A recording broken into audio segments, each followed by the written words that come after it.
All right, well, I think it's just about time. Audrey, you ready? I am ready. Hello, everyone. Thank you all for joining us in this webinar. Tonight, we're going to explore the journey towards casting instructor certification. My name is Bruce Williams, and I am delighted to serve as your host at this webinar. And I'm particularly pleased to introduce my co-host this evening, Audrey Wilson.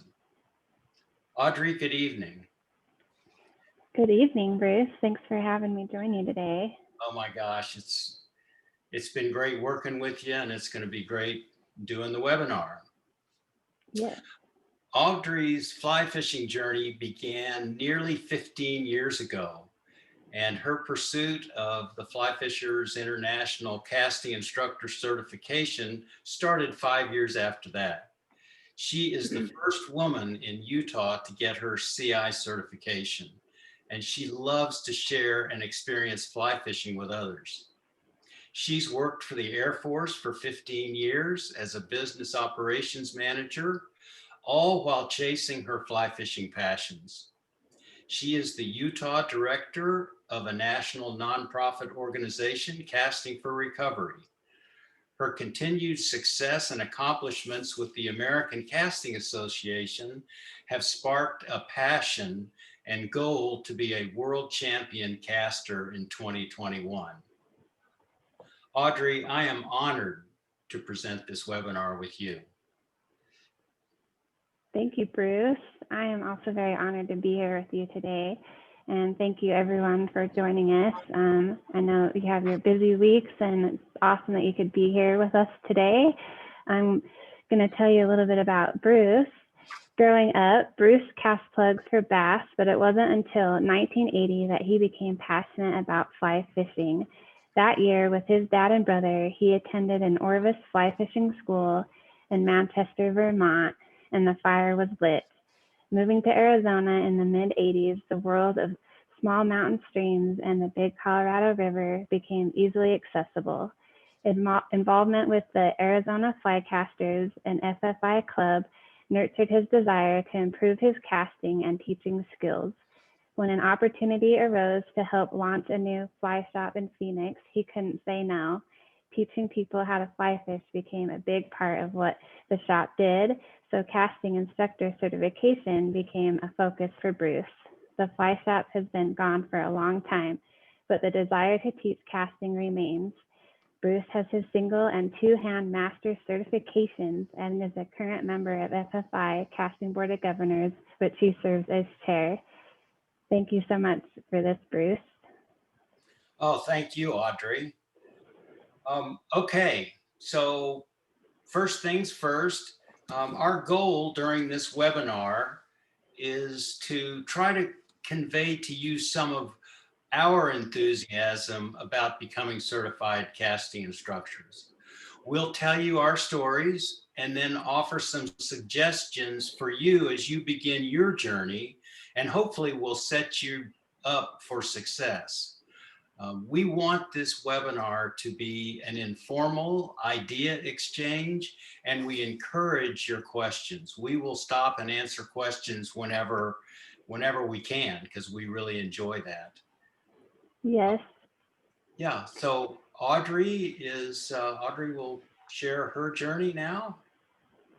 Yes, and just real quick, if you have questions, please use the Q&A and I'll monitor that throughout the presentation. We'll pause, and when I'm talking, he'll monitor the Q&A. So please ask lots of questions. We'll get to them throughout the presentation, or we'll for sure get to them by the end. So thanks again. All right, let's go to the next slide, Bruce. So like Bruce said, my fly fishing journey, well, it began 15 years ago. I started to learn on the Green River below Flaming Gorge Dam. Spent lots of time up there over like about 3 years. And in this picture, I'm not on the green, but this is actually taken on the Bitter route up in Montana. But but you can go to the next slide, Bruce. Okay, before we go, I want you all to notice the flat top loop on this cast. That is the sign of an extraordinarily good cast. Nice job. Thanks, Bruce. Thanks. It's hard to capture those shots. I think that's the only picture I have like that, so I'll probably save it forever. But anyway, not long after I started to learn fly fishing, it was about 3 years into that, I was learning, and I was at the Sportsman's Expo in Sandy, Utah, and I wasn't there for fly fishing stuff at all, but I saw a casting pond set up in the middle of this big expo center, with some people casting at the pond, and there was a competition going on. So it intrigued me because I started on this fly fishing journey, and I grew up playing competitive sports. So I was like, oh, I want to do that. That looks fun. So I got up the courage to go talk to the people up there that were casting on the podium, and lucky for me and thankfully, there were a couple of casting instructors with FFI. So that's when my FFI journey also began as well, and it sparked a passion to become a better caster and teacher and competitor too. You can go to the next slide, please. So with that, like I said, it sparked my passion for FFI. I wanted to be a better caster. I wanted to do what they were doing and be able to teach people and share that. So my involvement prior to even becoming a CI, I learned, it helped me become a better fly fisher, caster, and competitor and teacher. And here you can see me teaching or doing a seminar. This one actually was right after passing my CI test. But I did some of this before that too, just to get my practice in. You can go to the next slide, please. So with that journey came challenges too. Fly fishing, we all know you don't learn it overnight. So you don't become a casting instructor overnight either, or a decent competitor overnight either. And throughout my fly fishing journey, I think back to a specific memory on the Green River. When I was learning, I was in a boat, and I go to pick up my cast, but all my line is piled on the water. So of course the line's gonna come flying right at me because there's no tension. So lucky for me though, the line whizzed past me, but it hit my friend behind me rowing the boat and hooked him in the face. So you can imagine just feeling defeated, and I have my elbows in my knees, just feeling terrible because I just want to be able to do this and be a part of what they are all doing and being a good fly fisher. But the positive thing that day was I kept at it, and I have this memory of catching this big cut bow on a dry fly. So that's the memory I think back to, and being able to overcome that challenge and just overcoming that fret and the things you mess up, but you can always improve and learn and progress forward. Next slide, please. And here, I'll say my experience to become a CI, which I just got my CI in September of 2019. Practice makes better. And here you see me working with some ladies, practicing my teaching, and you'll see in the lower right where there's some papers highlighted. And we'll go into what you can use to help you work towards becoming a CI, if that's part of your journey. But just practicing, using what's available, and you can do it, you can get there. Next slide.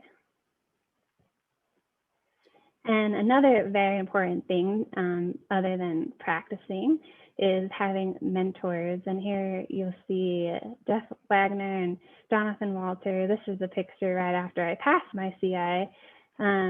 And they weren't my examiners, but they were examiners there doing tests. But they helped me along the journey too. They helped me learn, had also formed relationships that that will last forever. I believe it just opened up my world. Next slide. I think that's going to go on to my story. Okay. Well, thank you. And I'm going to turn it over to Bruce. Yeah, Audrey, thanks. That was awesome. And you touched on a lot of things that I'm going to go into a little bit more detail on later when I start talking about some of the nitty gritty of getting ready for the test. Does anybody have any questions now for, I think a couple of questions. I'm looking right now. Looks like Whitney, how many hours do you practice per session?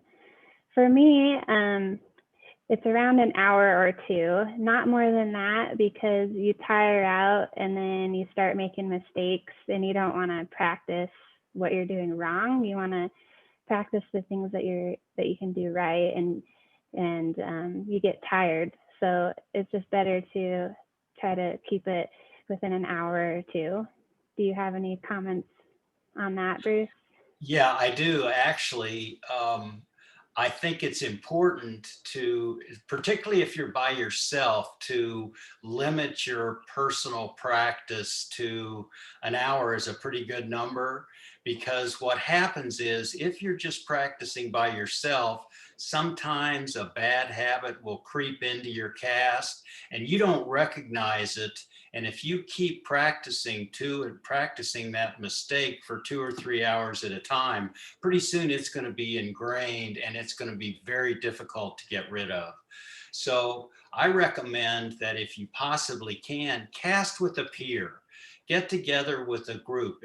Ideally, you find somebody else who might be interested in taking the exam, but just have another set of eyes on your cast.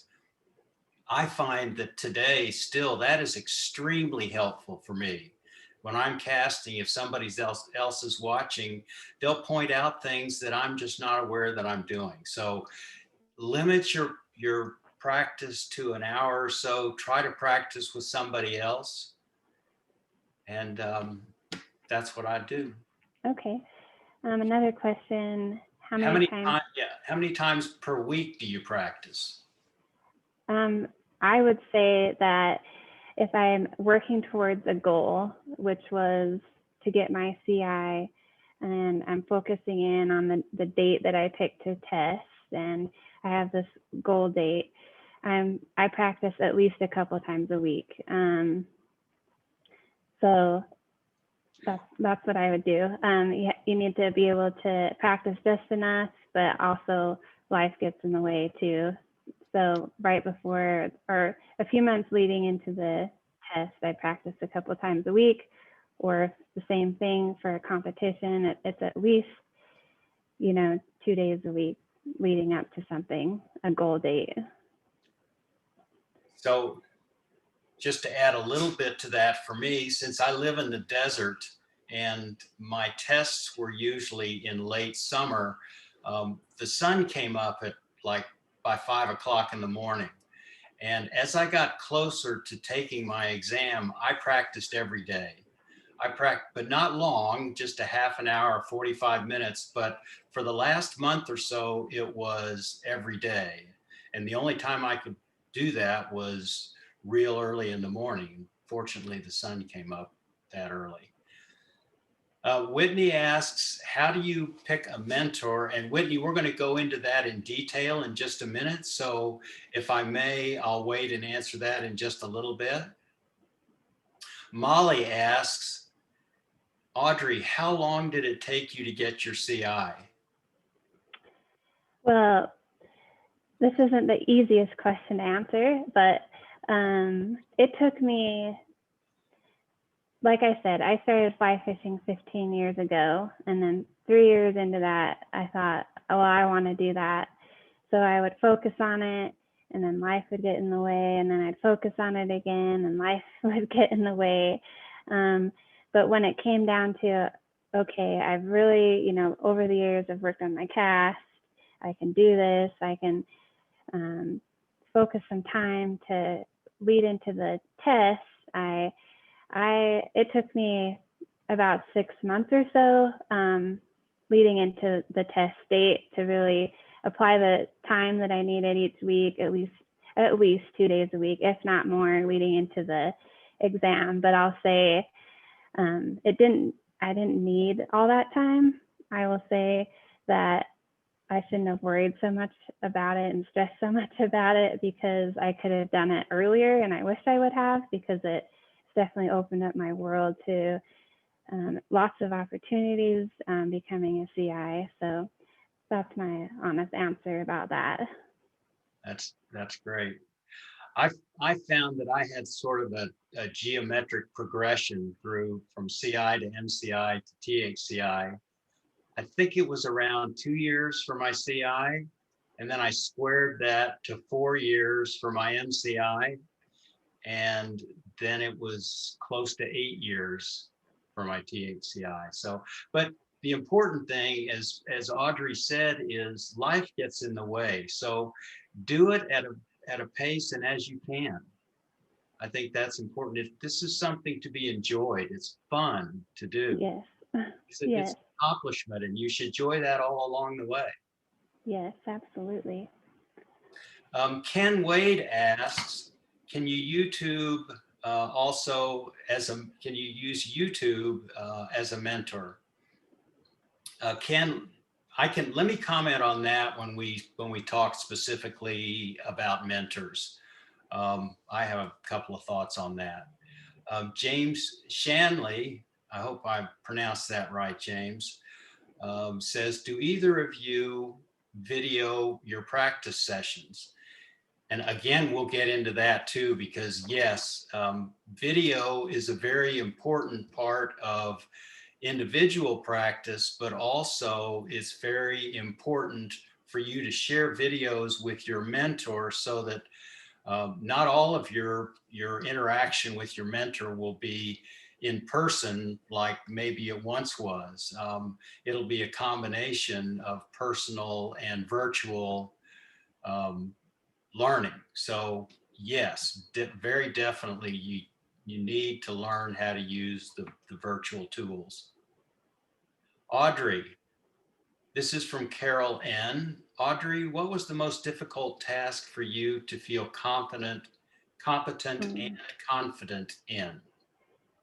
That's a really good question. The first thing that comes to my mind is, because task number 1 is the basic pickup, lay down, cast with a good loop, and everything else kind of builds upon that.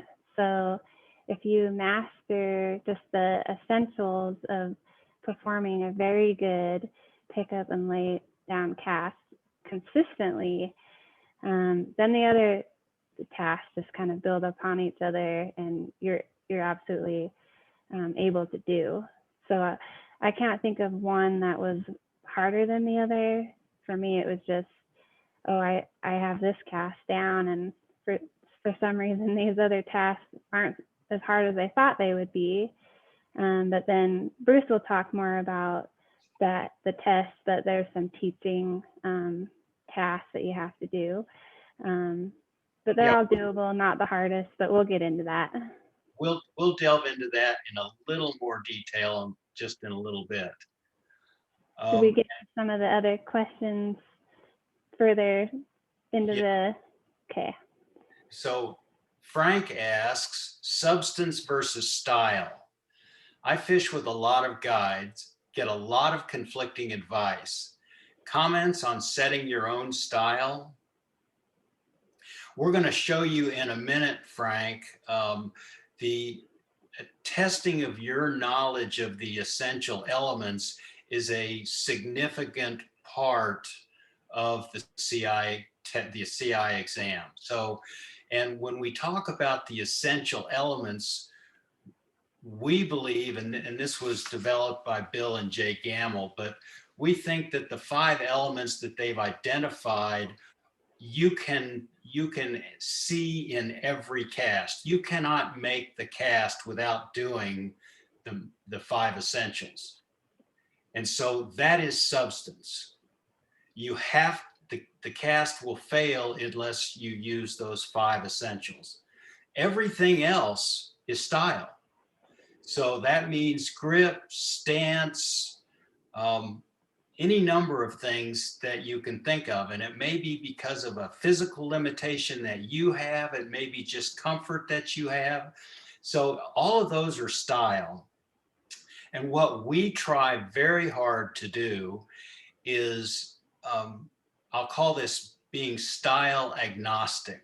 We don't want to influence the style which is your personal preference, your personal physical adaptation to how to cast.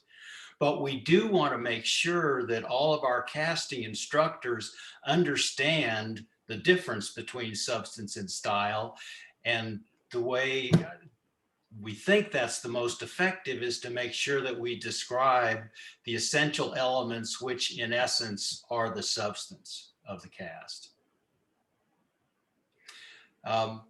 Jim Timmons asks, what do you suggest when a mentor is not available? Again, Jim, we're going to get to that in a minute. We're going to talk about mentors quite a bit. So we could probably start, and then we could get to some other questions that come up along the way.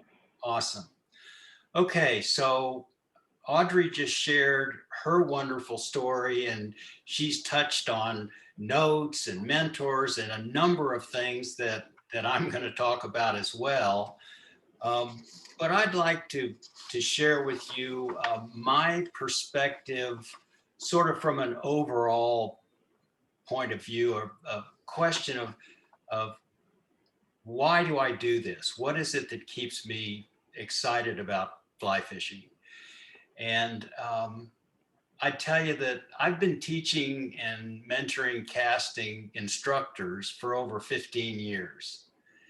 And you might ask why I'm so passionate about teaching fly casting. So I wanted to share with you something Joan Wolfe described to me while I was a student in her instructor school years ago. Joan articulated the progression of a fly fisher like this. First, a fly fisher wants to catch as many fish as she can. As she improves, her second goal is to catch the biggest fish. Third, she wants to catch the most difficult and challenging fish. During the fourth stage, the focus shifts from the need to catch fish to a feeling of gratitude for the opportunity to fish, and an appreciation for the beauty and serenity one finds in most fishing situations. The fifth stage is born in the joy of fly fishing and the desire to share that gift by teaching someone else. So armed with that inspiration, I will now share some practical steps that you should consider taking in your certification journey.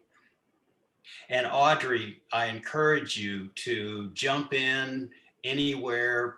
All your comments are welcome, and wherever you want to put them in are welcome. All right, great. So let's start with mentors. I listed, I've got a series of slides here, and I'm going to go in order of importance. And absolutely, I think of most critical importance during your casting certification journey is to select a mentor. We have got all kinds of statistics that say quite clearly that success increases dramatically with the use of a mentor. There are a couple of ways, or actually many ways, that you can find a mentor, and I'm going to give you a couple here. If you go on the FFI website, which we'll do a little bit later in our webinar, you can find a list of certified instructors, and each instructor also indicates whether or not they are amenable to being a mentor. So if you can find a certified instructor that's relatively close to you, that is willing to be a mentor, that might be a good candidate for you to at least talk to. The the FFI has also put together an approved list of mentors based on some experience criteria and some criteria, frankly, that are being developed. And Nikki and a couple of casting board of governors have put this list together, and she has it and would be happy to share it with you if you call her in the FFI office. As you all, one of the questions we had earlier was, do we incorporate virtual learning with the mentor experience? And today, because of the virus situation, virtual teaching and videoing casts and sending them back and forth with your mentor has become a very important part of the mentoring experience, along with the personal experience.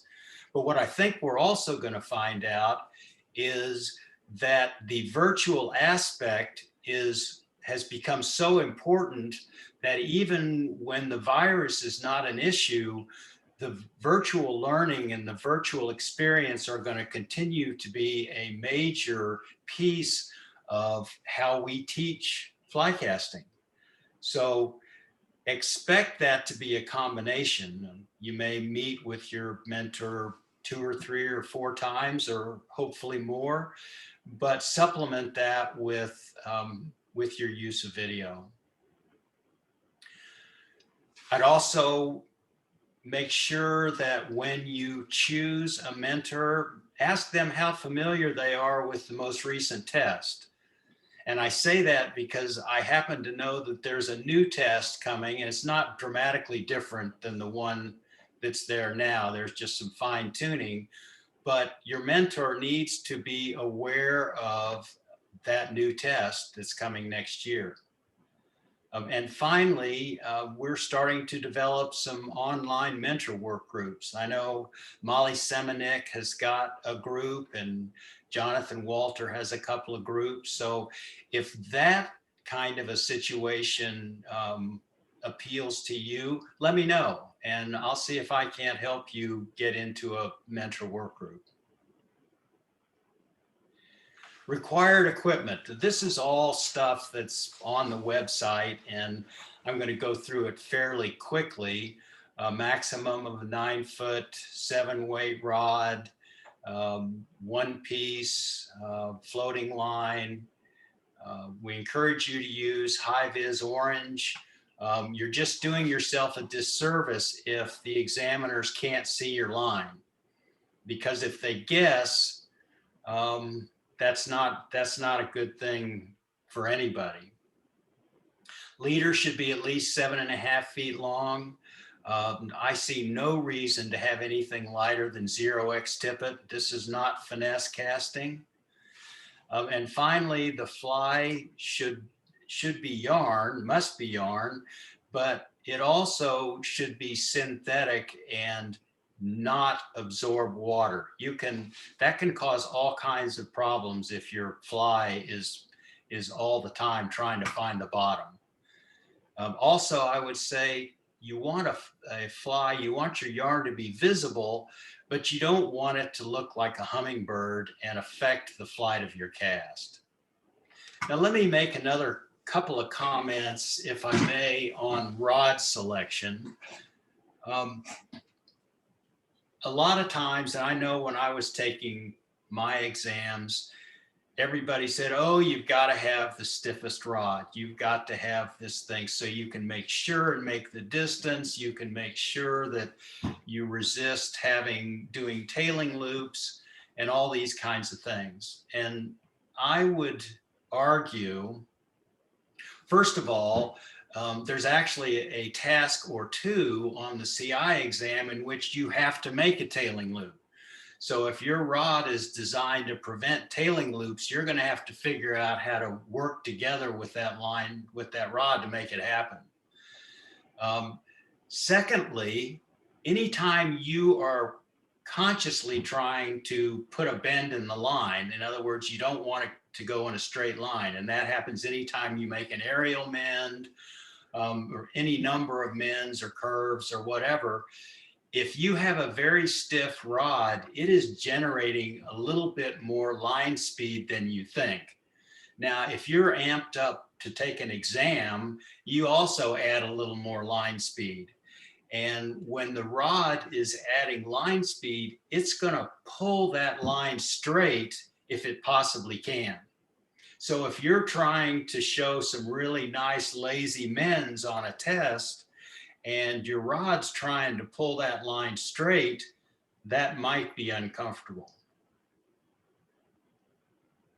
So here we talk about the benefits of technology.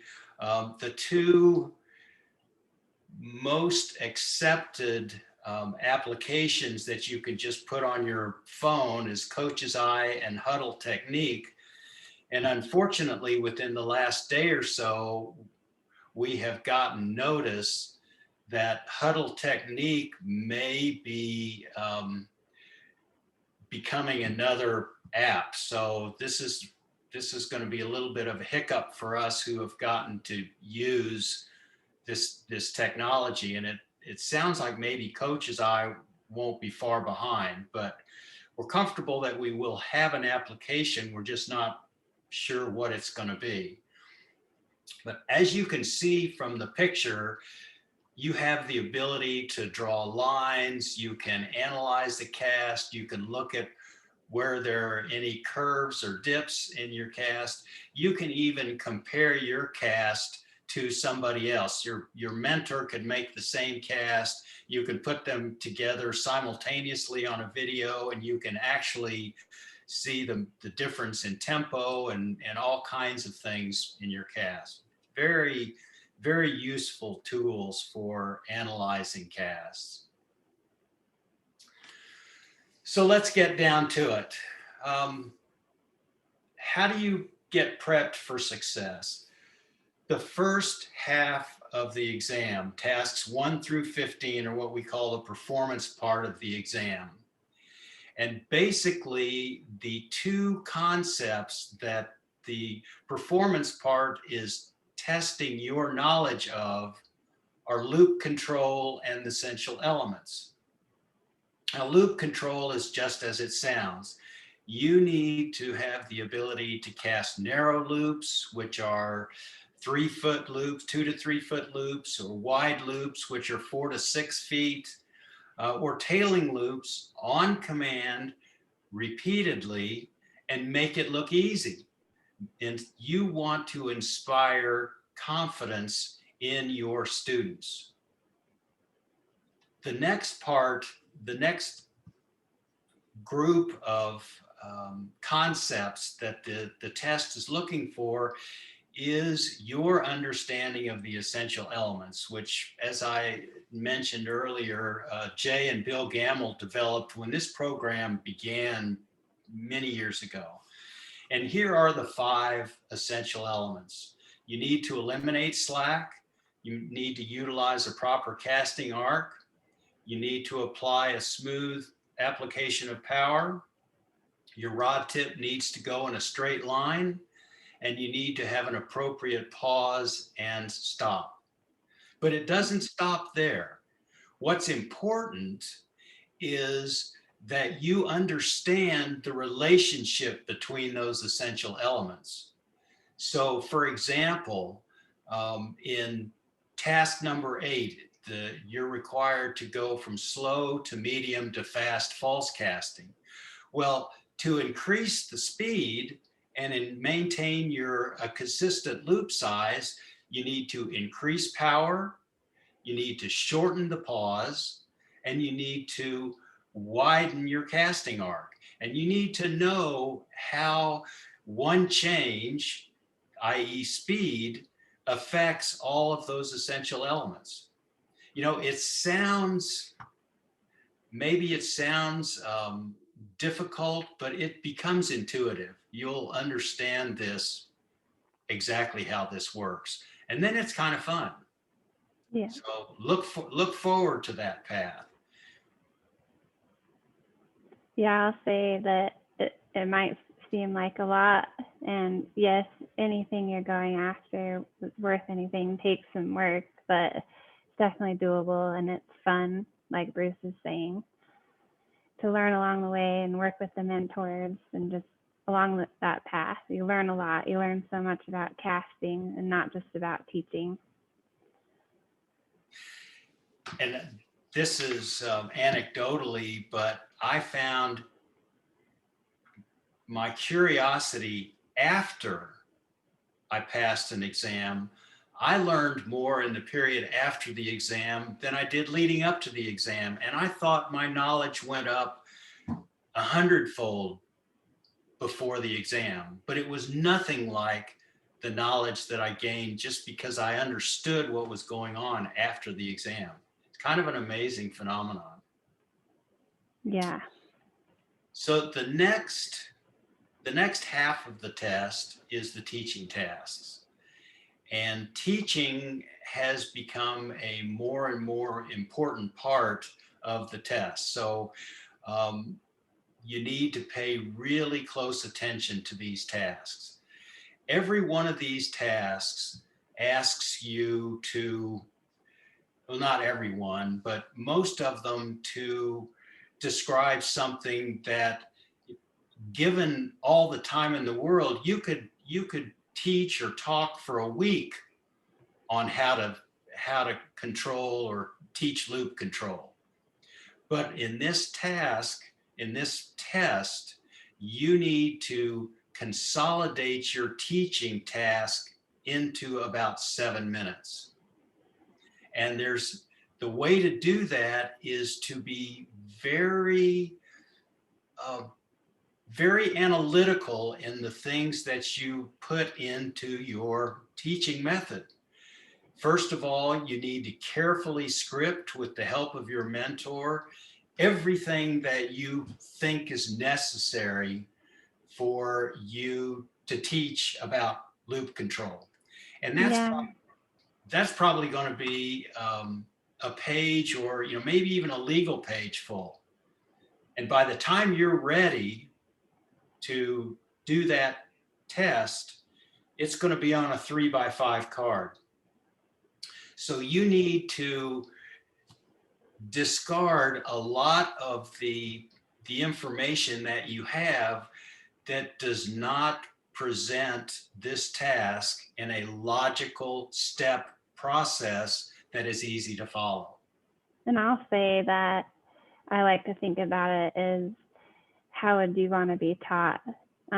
Because we can get so overwhelmed with too much information. And so I think that's what Bruce is getting at. You have to say what you need to say, but you don't want to say it to the point where, if you were teaching someone that's new or even approaching intermediate, they're going to just glaze over. So I just wanted to add that. That's exactly what I'm trying to say. Thank you. Thank you very much for pointing that out. It's like the pickup laydown. You could talk about that forever, but if you just say there are 4 basic stages to a pickup and laydown. You lift to here, you make your back cast, you come forward to here, and then you lay the line down. And that's the basis for your teaching task. Yeah. So when you get the hang of this, when you realize that you can boil this down to the essentials, and you're not giving your students a chance to have their eyes roll back in their head or have them run for cover, like, I don't want to hear another complicated theory about why I'm doing this. I want to make a cast. So then make a video of your teaching. And I say teach task 17 because loop control goes through all of the movements of the rod. It goes through the dynamics, the physics. And if you can boil that all down and present it in 7 minutes, then I feel pretty confident that you're just about ready to take that exam. Good point, Bruce. Okay, tips for success. Practice, and we talked about practice earlier. There is no substitute for practice for time on the water, in your rubber boots if you like to do that. But don't get carried away and don't have marathons, because that's how you embed bad habits without even knowing it. Study the material, particularly the information that's on the website. And we're going to do a quick tour of the website here in just a minute. But look at the videos. Go watch Bruce Richards do every task. There's a video of him doing every task on the test, and it's well worth watching. Look at the test guide that accompanies the practice test. The material in there is invaluable. Look at the loop. There's all kinds of good and new ideas in the loop about new thoughts about casting. And then, I'm sorry. No, go ahead, sorry. Oh, that's okay. When you feel confident in your performance casting, and your teaching, then set a deadline for yourself. And the next thing you do is take a pre-test. A pre-test is essential in this process. And not to be a glutton for punishment, but you really want to get somebody who is going to be very critical and much harder on your cast than the examiners ever will be.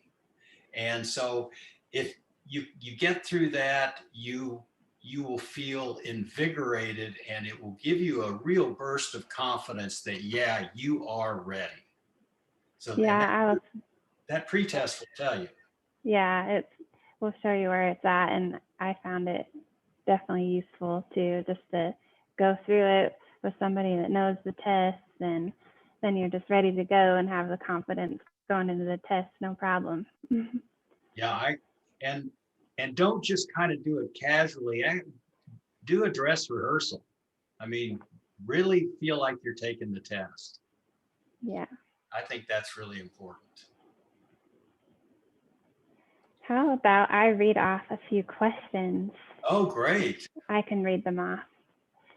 So let's see. Jim Rainey. Since as instructors, we often are helping students learn how to cast on their own rods, why don't we require candidates to test on rods the examiner provides? Do you want to answer that one, Bruce? Yeah, I think that the rod selection by the candidate is an important part of taking the test. I don't think that we want to, I mean, probably not a bad idea, Jim, but I think that selecting a rod that they're confident casting is probably a useful part of taking the exam, as opposed to us just handing them a rod and say, here, take it with that. Yeah, and I'll say that when I took the test, I used a rod that I had been practicing with and felt most comfortable with. I didn't want to last minute say, oh, I want to use this rod because it's heavier and it'll help me cast further, because it's just going to screw you up for the rest of the test. So you want to use the rod you're comfortable with, that you've been practicing with, and so you're not nervous about, you're not thinking about the rod when it comes test time. Now, there is a caveat to that. And that one time I had a candidate show up, actually it was at Golden Gate to do a CI test, and he showed up with a 6.5 foot 4 weight, and the wind was swirling around, and it was impossible to take the test with that rod. So Yeah. A 5, 6, 7 weight that you're comfortable casting, that is a performance rod, that's, choose the one you're comfortable with, just as Audrey said. Yeah. Okay, from Rick Williams. Hi, Rick. Hey, Rick.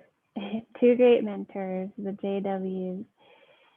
Can you talk about the value of a mentor and what the relationship between the candidate and the mentor should be? Does it evolve over time? Do mentors he also asked, do mentors charge for their services? For example, I often charge for short series of lessons before working as a mentor without fees. I tend to not charge for mentoring. I certainly, I have charged for a series of lessons before somebody decided, no, I want to pursue certification and I'd like for you to be my mentor. At which point, that's one of those things that I've gotten so much enjoyment out of being a casting instructor, being a fly fisherman, and the people that I've met, that it's just part of something I do to give back. And the relationship does change over time with your mentor. As the mentor gets to know the candidate and vice versa, it can become a meaningful relationship. And it's more than, I think it's more than just being an instructor. Yeah, and I'll say that you have the mentor relationship, but often you become friends too, because this whole journey opens your world up to just a huge community of fly fishers. And it's not just your mentors, but it's the people the mentors know, or, it's a huge, awesome community that opens your world up to.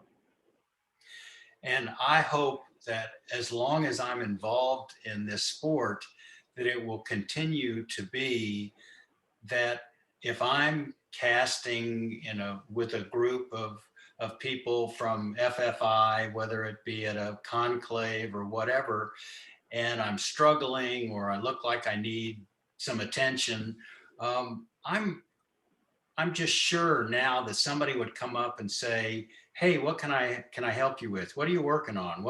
So I love that camaraderie, and it's pretty obvious in most gatherings of FFI casting instructors. Yeah, absolutely. You see that at ACA as well, but that's something I love about the sport. Yeah, for sure. Let's see. Someone asked, is the entire process available in a downloadable document? We will get to that in the presentation. Whitney asked, when do you know you are ready to take the test? I can answer that. For myself, it's when I'm able to confidently walk through the practice test without much worry. That's when I felt like I was ready. And then at that point is when I wanted to do a pre-test, and that gave me even more confidence. And then I ended up testing. Hopefully that answers your question, Whitney. And I would almost say that you'll know when you're not ready a lot easier than you'll know when you are ready. Because if you're not ready, you still have those nagging doubts about something, about you're not doing something quite right. You don't have quite the confidence in that cast. And when you can't find one of those, that's when you're ready. Right. Marianne says, don't forget to say how awesome and cool the casting community is. Can we say badass? I guess I just did. So thank you for that, Marianne. Marianne, you're absolutely right. You are so right, Marianne. Thank you. Steve Ebling, thanks for this presentation. I had to join late because of a work commitment. Is it possible to get a copy of the whole presentation after tonight? Yes, you will be able to. It won't be right away, but it'll be at the website for past presentations. Whitney, Bruce answered my question. Okay. How about we continue on and we can catch up with some other questions near the end? All right. So on this slide, this is where we navigate to the actual website. You can go to the link shown here, but you can just simply Google Fly Fishers International and it'll come up really easily. Bruce, if you'll stop sharing and I'll start to share. All right.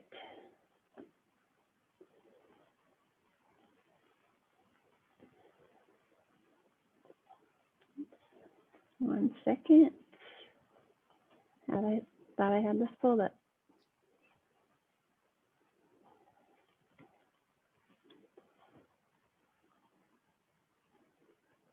Okay, so here we are at the homepage of Fly Fishers International, and I'm just going to take you right over to this area over here where it says casting, and you'll see we've still got the post-attendee Zoom page in front of your. There we go. Let's see. Yeah, I think you got it that time. You see that? Okay. Yes, definitely. Oh, apologize for that. All right. So on the main page, you can come over to casting and hover over casting, and you can see different things like casting certification overview, find a certified instructor, which is what Bruce touched on earlier about finding a certified instructor, find a validated examiner, and then over here, which is where I want to draw your attention to most of all, is become certified. And I'm just going to click on that. And then I'll scroll down. And since we're focusing on the CI, I'm going to click on that and scroll down. And here you will see, welcome to the CI exam page, where you can learn about the overview. And then down here, it says the requirements for CI certification. So you'll see it, the first bullet, become a member of FFI. There's lots of benefits to becoming a member, but one significant thing for this purpose is you get access to all the information you need for preparing for the CI test. And then down here, resources for CI certification or CI exam. If I go right to CI exam, you'll learn more about the CI exam, and then you can click on English and see the actual exam. But I want to draw your attention back to here for, I believe, CI exam preparation. Yep. And here you can actually see the test, but with the expectations within it. So I'm going to open it up and click English. And I'm going to, one moment. I agree with you, Audrey. I think that's one of the most useful documents in the set right here. Yes. So it'll show you everything that you need to know about what's on the test.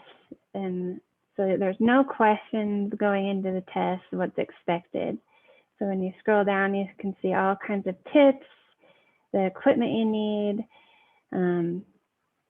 just all of it.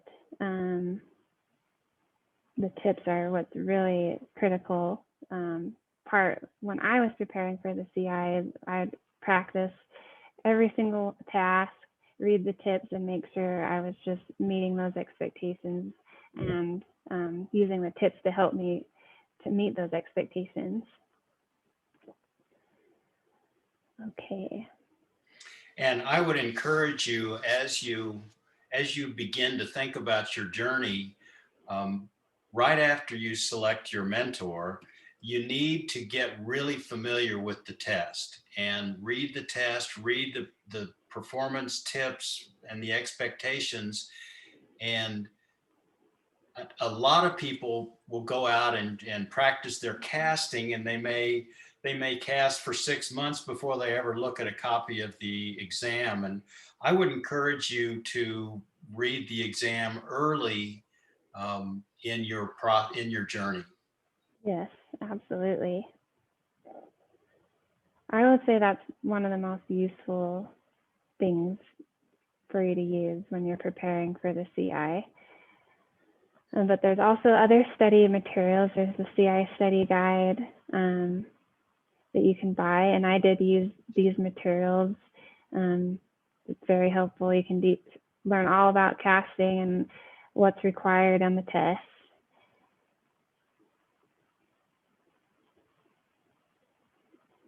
And then I'm going to take you back one more page. There's also, you can go into here, the CI preparation video, where you can see all 17 tasks, I believe, in a video.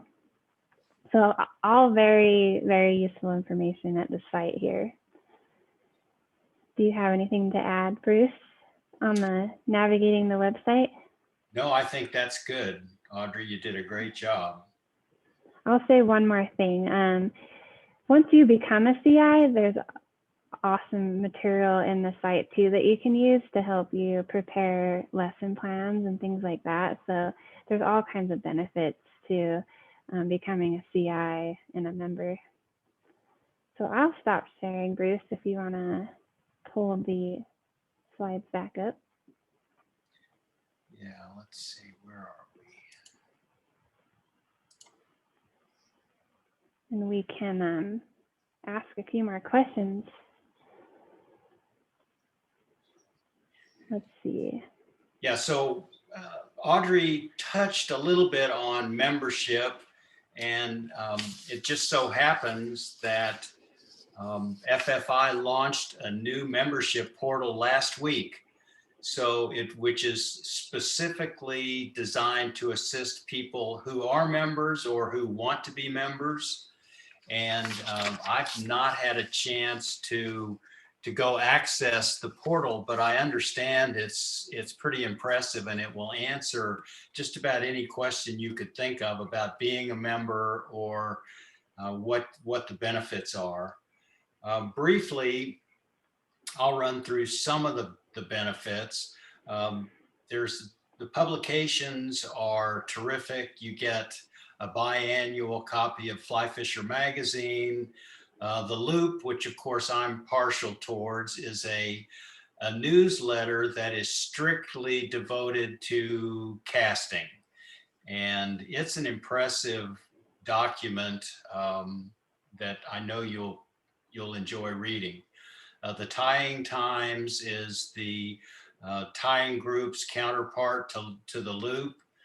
The Osprey is a conservation-oriented, science-based newsletter that has to do with steelhead and salmon. And I can't think of two fish in this country that are in more need of our love and attention right now. So the Loop is the Osprey is a great place to learn what's going on in that arena. And finally, there's an e-news monthly email that talks about various other aspects of the FFI. And there is an affinity program, which means that with our vendors, some of them will offer our members discounts for being members of FFI. And that's something that you can take advantage of as well.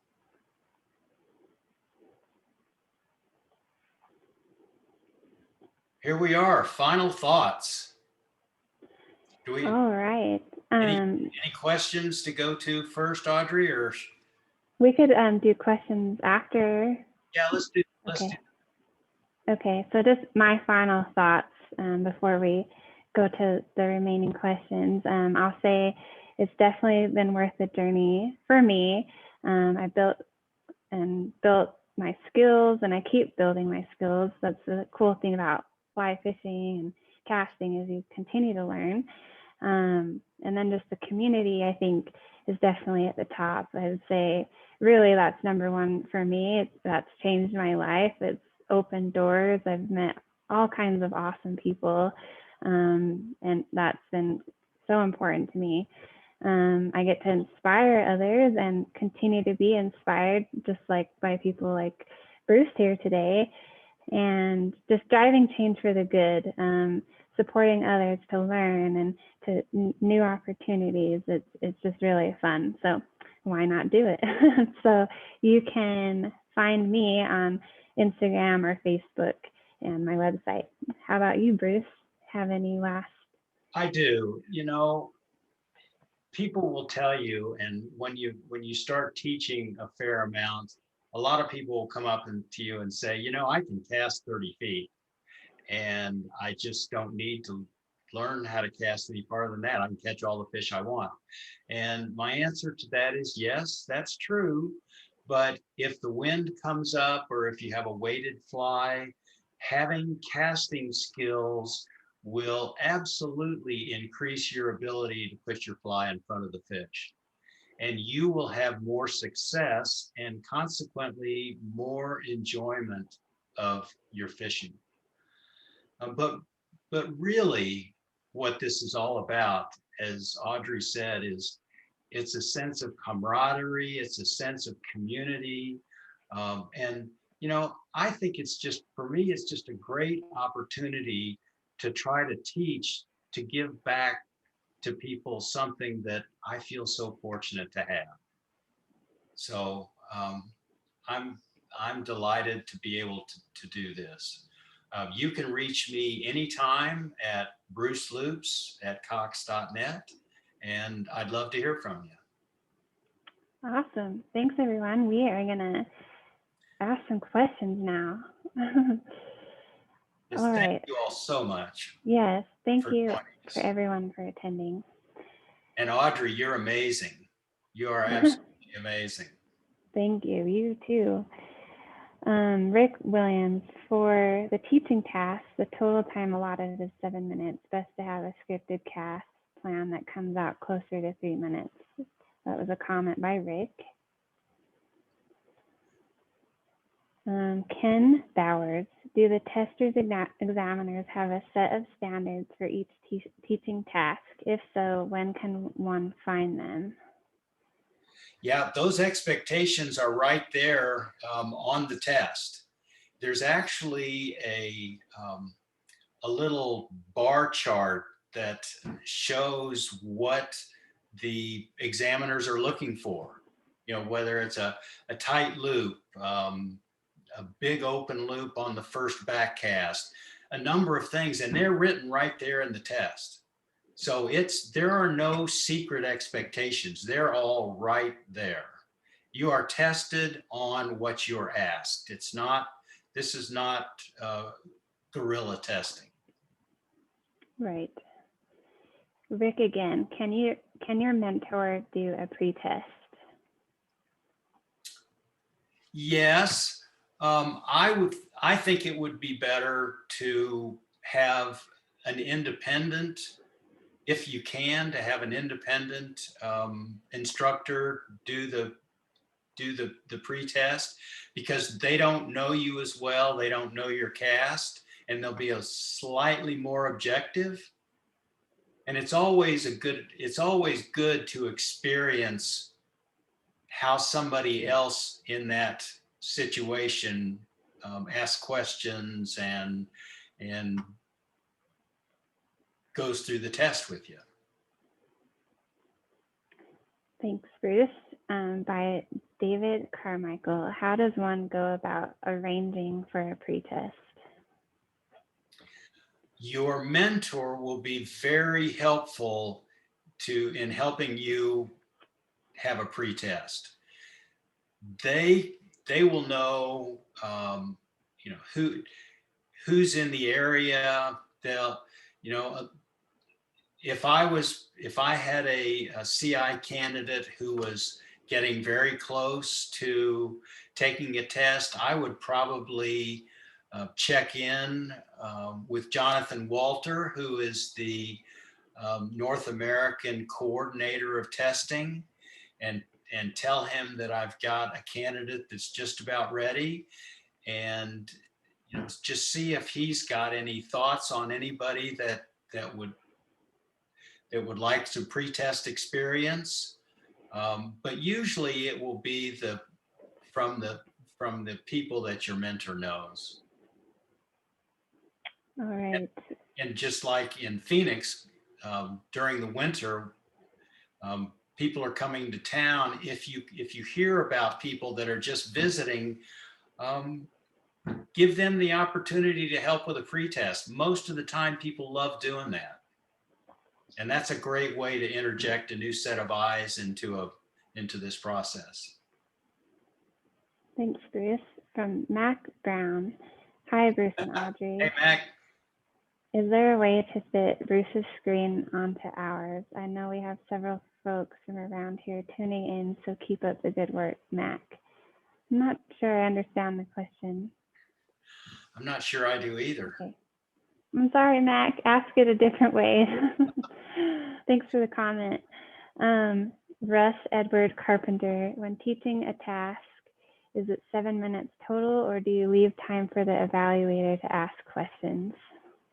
Well, the 7 minutes is not set in stone, but that should be the objective. You should be able to accomplish your teaching task in 7 minutes, and there may be a minute or two for additional questions afterwards, but it's not, nobody will be there with a stopwatch, and if it goes to 7:01, you'll be penalized for that. But if it goes to 15 minutes or 20 minutes, then you have a real problem. So the idea is to have your teaching part be concise and be in pretty close to 7 minutes. Okay. McVeigh, let's see, has a comment. It has been recommended to me to attend the FFI annual meeting in Bozeman to meet others in the industry and learn at casting sessions, and as you mentioned, also pre-test somewhere closer to home. This past year, FFI has canceled several opportunities. Has FFI made decisions on events for 2021? You know, nobody is sorrier than we are for the events that we've had to cancel. And we've actually canceled events extending into the first and second quarters of next year, but we're optimistic that we may be able to start doing things in the summer. So if you have an intention, if you have something that you want to do, let us know. Let Jonathan Walter know that you think you'll be ready to test in summer, so that he'll have your name and can suggest venues where you might want to test. And also, we have some instructors who are willing to travel, but traveling is arguably one of the riskiest things to do while the virus is a pandemic. But so we're not encouraging anybody to fly yet, but at some point, maybe when the virus starts to be well circulated, we'll ease off on that. Okay, from Bob B. How do you turn off the desire to analyze all the casts you see when fishing with friends and just get back to fishing? Do you find yourselves in the analysis teacher mode when you don't want to? For me, I don't struggle with it too much. I'll definitely notice, but for me, when I'm out fishing, that's when I'm out to just go enjoy fishing, and I don't want to help anyone that doesn't want to be helped, and I just want to enjoy the company and who I'm with and the experience. So for me, it's not too hard to turn off, but I'll let you comment, Bruce. Well, the only time, if somebody is fishing and enjoying themselves, and whether they're experiencing success or not, I would never say anything about their casting. But if I happen to be in a tarpon skiff and somebody's on the front and they are so mad and so frustrated that they cannot get the fly to the fish, I'll try to offer some help, but only in a situation where the person is just crazy with frustration. Otherwise, absolutely not. Okay, Mark Huber. Unfortunately, some folks fail their CI exam. Any suggestions on what to do if you experience an exam failure? Well, I know just what to do since I failed one. Um, take a little bit of time off to clear your head and just get right back at it.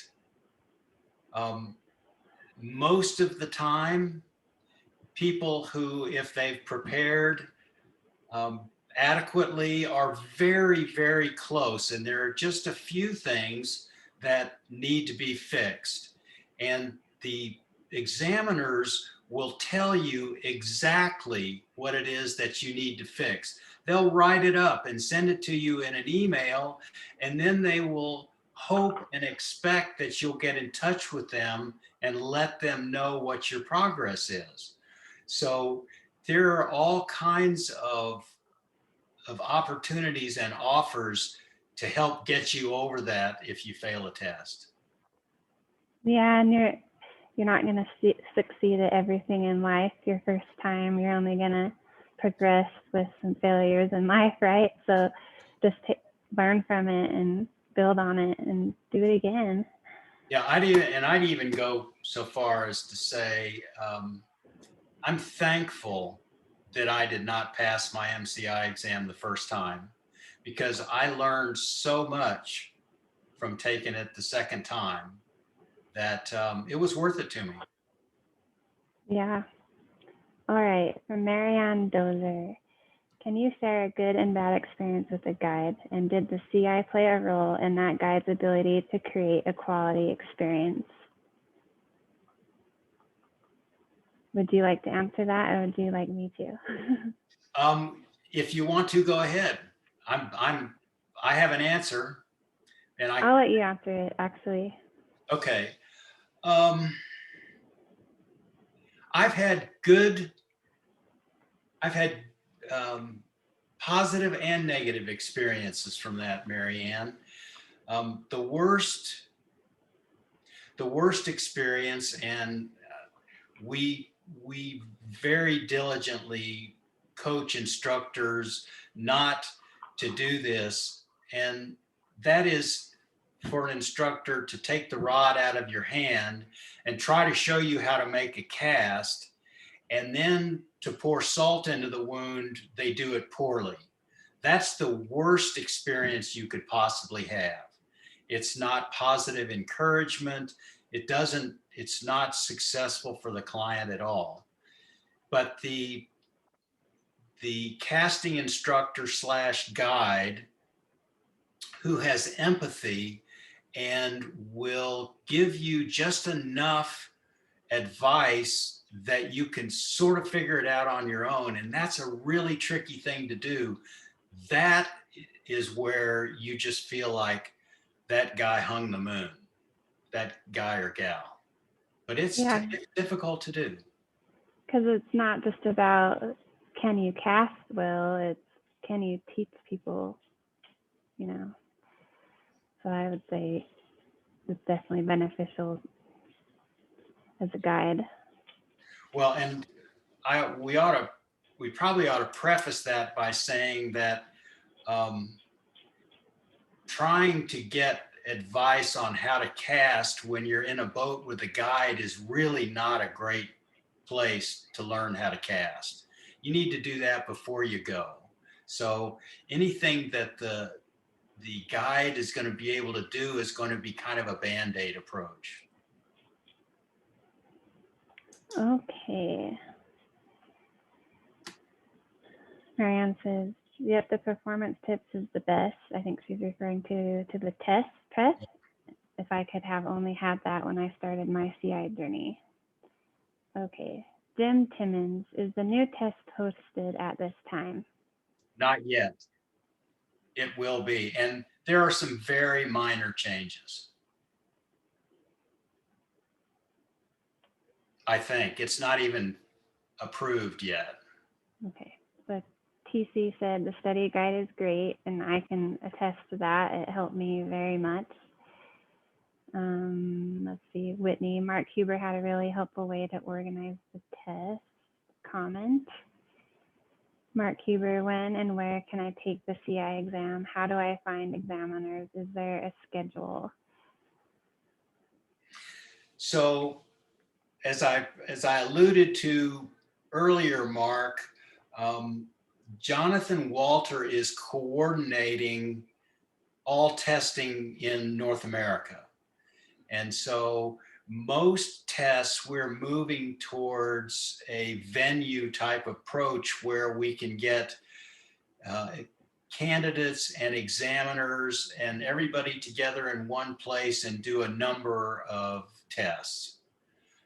You still have the ability to do an individual test, but you're going to have to be more involved in finding examiners who can do it. And yet the examiner that you choose will have to be, Jonathan will have to agree that there's not a conflict of interest there, et cetera, et cetera. So the short answer is contact Jonathan Walter.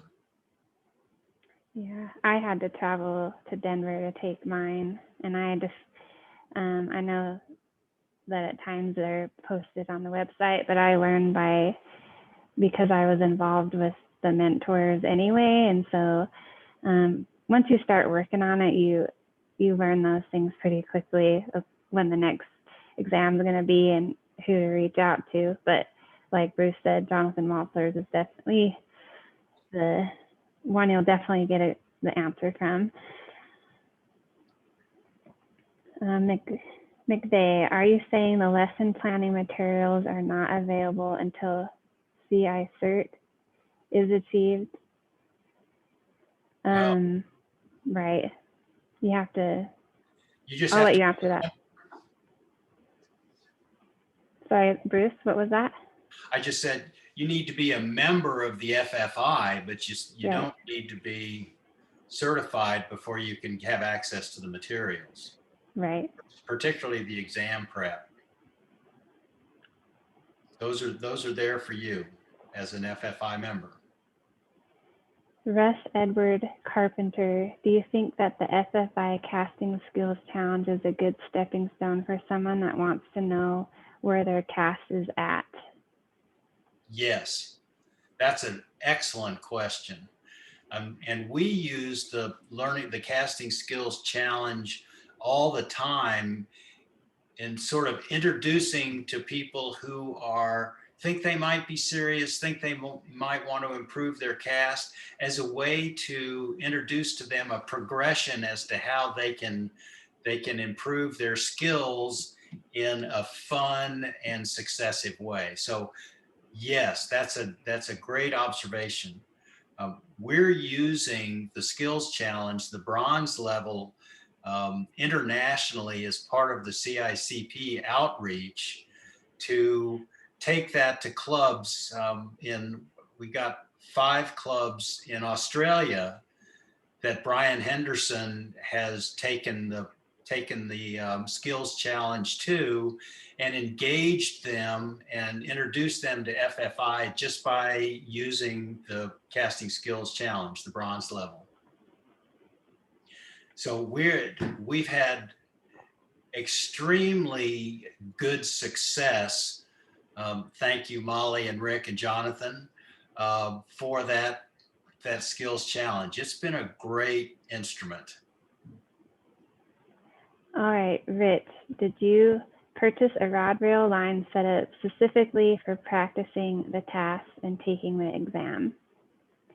I personally used one I already had because it can be, like we said earlier, the rod rail and line that you're comfortable with, but also it has to be the right equipment that's listed in the expectations, and you want the examiner to see the line. But I didn't go out and buy it specifically for the CI for myself. No, and I didn't either. I did buy a line. I did buy a high-vis orange line to take the test with. I thought that was important enough, and it's not a line that you're going to fish with very much. So that's pretty test specific. So you could do that. I don't know that I'd encourage anybody to just go out and buy a rod, buy an outfit to start. I don't think that would not be my advice. Yeah. Sometimes I fish with my orange line because I like it. It casts really well, but yeah. Sometimes Sure. fish aren't crazy about that orange line, but Yeah. All right, Jim Black, what were the top 4 tasks you found most challenging? Well, like I said earlier, once you master the first task, you can do the others, but the teaching tasks really, I would say, are the most challenging because you have to be able to perform the cast, but also teach them well. So I would say those are the most challenging. yeah, and people talk about looking at the performance parts of the task. There's a vertical to horizontal cast, and that the off shoulder horizontal cast can be difficult. You got to learn to do that. The offside roll cast can be a challenge, and sometimes the accuracy cast can be a challenge, even though that they are certainly achievable at this point. But those are the ones that I think provide the most difficulty. Okay, Jeff Ferguson, with the COVID vaccine being available, when do you think exam events will start taking place? Great job, Bruce and Audrey. Oh, Jeff, we're hopeful just like you are that June, July, we might be able to start scheduling exam events. That may be optimistic, but I hope not. All But right. yes. Yeah. Steve Leviton, Audrey mentioned lesson planning tools. Where do we find those? So when you go to the website and where I hovered over casting, you want to go hover over the Learning Center. So you'll find it in the Learning Center. Or you can go directly to the Learning Center by Googling FFI Learning Center, and the link will just pop up in Google and you'll find it right in there.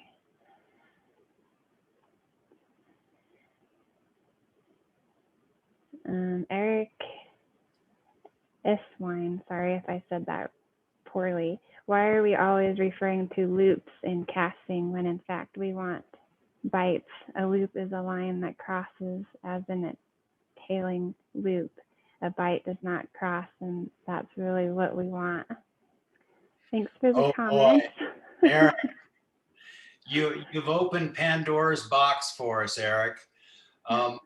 All I will say is that definitions are dynamic in that they change over time as our understanding of what the definitions are changes.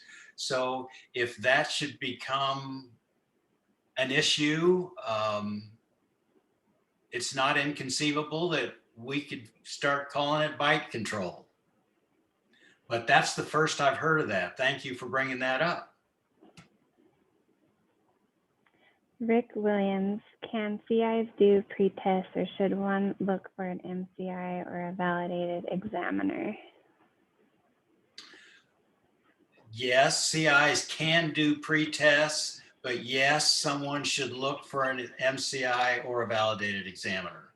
They don't have to have a validated examiner, but I think an MCI would be preferable to a CI, but if your choices are limited, maybe a CI could do it. Yeah, it's kind of like good, better, best. I mean, CI Right. is not a terrible option, but if you have an MCI, then great.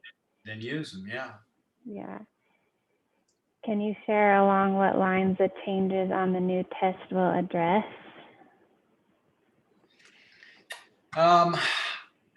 Because they're not formalized, I'd rather not. You know, we had a philosophical discussion about what a wide loop meant and whether or not, if it was on purpose or whether it had a rounded or a flat leg, whether that was, which of those was preferable, but I'm not going to go any farther than that. Would you say that they're not largely significant, whereas the current one isn't useful? Well, what it boils down to is intentionally making a round loop or trying to mimic a student who is unintentionally making a bad round loop, and whether or not the test is asking you to function or to make that cast like a student who is not sure what they're doing, or whether you're trying to make that cast as an instructor and make a useful wide loop. And both of those are legitimate reasons. We just have to determine which is more appropriate for our test. Okay, from Whitney, is there going to be a new MCI test? No. Okay. Whitney, we just got through doing the MCI test, so you've got a fair amount of time before you have to worry about that changing. Okay, from Don, how much practice time should be on the water versus on the grass? Well, if it was my choice, I wouldn't practice on grass. Yeah, I mean, it depends on what your options are. Water's always best, right? I mean, in actuality, you can practice all of these tasks with the possible exception of the roll cast and any waterborne anchor casts on grass, and they're just fine. So that was kind of an obnoxious answer that I gave you. I would just prefer to cast on water, but I got very used to casting on the grass. And anything but the roll cast there is not a whole lot of difference. Okay, from Rich, how much practice and preparation did you do before seeking input from a mentor? Great question. Yeah, for myself, I mean, I came across mentors early on, which I felt like for me, the earlier you can work with the mentor, the better. But I'll let you answer that, Bruce. I think that early on probably is better, whether or not you actually engage in a mentor relationship early on. But if if you're a decent caster and you're seriously thinking that you want to pursue instructor certification, definitely at that point, make your interest known. I'd like to do this. I know I need to get a mentor. I'm not quite ready for that, but I just want to let you know that that's something that I want to do. Would you help me? So the earlier you begin to ask that, I think the better off you are. Good question. Jim Timmons, is the workshop and written test taken at the same time as the casting and teaching tests? One of the things that's going to happen with the test, I don't even know if I can say this, but the workshop is going to be eliminated. And the written test will be taken the day before. And then the performance test and the teaching test happens on a day all by itself. Sometimes they may get collapsed into one day, but it's certainly preferable that we not do it that way if we can. Yeah. When I did it, it was on the same day, and I wouldn't stress about it too much because naturally I just stressed about having all that in one day, and then ended up, oh, it wasn't too bad because I was ready. So whenever it is, don't stress too much about it, but it sounds like they're going to try to split it up in the future. Yeah, and I took mine on the same day as well, and it didn't end up being a big deal. You know, it was enough to worry about, but Yeah. if it can be done, I think your examiners would be happy to try to split it into 2 days. You know, do the written the night before and then do the exam the next day. That was the very last question. All right. Well, thank you all so much for your interest. Gosh, I love all the questions, and I love everybody staying to be engaged. And I just hope that a good number of you decide that you want to become certified, and love to help you any way I can. Thank you. Yeah, thank you, everyone. Audrey, thank you. Thank you. My last advice for you is, you see this picture of Audrey over here on the last page? You don't want to do that when it rains. No, you don't. Very good point. Good night, everyone. Thank you so much. Good night. Do you want to hit stop sharing? I got it. And I think we're still live.